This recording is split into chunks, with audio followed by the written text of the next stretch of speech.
Congress party Muslim minority cell రాష్ట్ర ఉపాధ్యక్షుడిగా కర్నూలుకు చెందిన పగిడాల అమానుల్లాను నియమించడం సంతోషంగా ఉందని సీనియర్ కాంగ్రెస్ నేత మాజీ ఎమ్మెల్సీ సుధాకర్ బాబు తెలిపారు. కర్నూలు జిల్లా కాంగ్రెస్ పార్టీ కార్యాలయంలో ఏర్పాటు చేస్తున్న విలేకరుల సమావేశంలో ఆయన నూతనంగా నియమించిన అమానుల్లకు నియామక పత్రాన్ని అందజేశారు.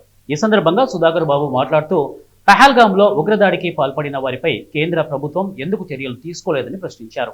ఆపరేషన్ సింధూర్ను బీజేపీ ప్రచారం కోసమే చేసిందని అన్నారు. రాష్ట్రంలో ముఖ్యమంత్రి చంద్రబాబు నాయుడు ఎన్నికల సమయంలో ఇచ్చిన హామీలు అన్ని అమలు చేయాలని అన్నారు. అమానుల్లా మాట్లాడుతూ కాంగ్రెస్ పార్టీలో కష్టపడి పనిచేసిన వారికి ఖచ్చితంగా పదవులు వస్తాయని తెలిపారు. చాలా మంది ముస్లిం యువకులు బాగా చదువుకున్న చిన్న చిన్న పనులకు వెళ్తున్నారని, వారిని ఉద్యోగాల వైపు వెళ్లే విధంగా అవగాహన కల్పిస్తామని తెలిపారు. కేంద్ర ప్రభుత్వం ముస్లింలకు వ్యతిరేకంగా ఎన్నో చట్టాలను తీసుకొని వచ్చిందని, వాటిపై పోరాటాలు చేస్తామని తెలిపారు. తనకు పదవి రావడానికి కృషి చేసిన అందరికీ ఆయన ధన్యవాదాలు తెలిపారు.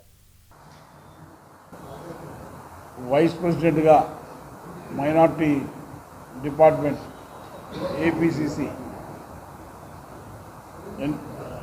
నియామకం కాబడిన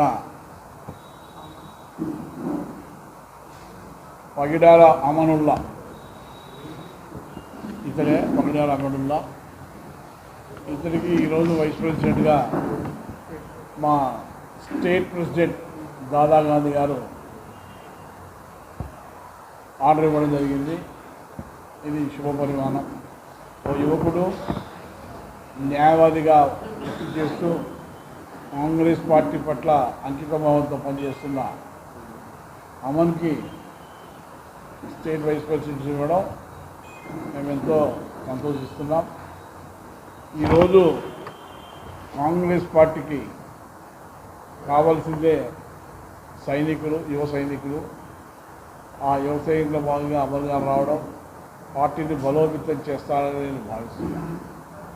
ఈరోజు ఈ దేశానికి పట్టిన చీడ ఈ బీజేపీ పార్టీ మతత్వవాదంతో, కులతత్వవాదంతో దేశాన్ని భ్రష్టు పట్టిస్తూ, మన దేశంకి మర్యాద లేకుండా చేస్తూ, వాళ్ళ అధికారం కోసం మాత్రమే వాళ్ళు ఇక్కడ పాలన సాగిస్తున్నారు. ప్రజా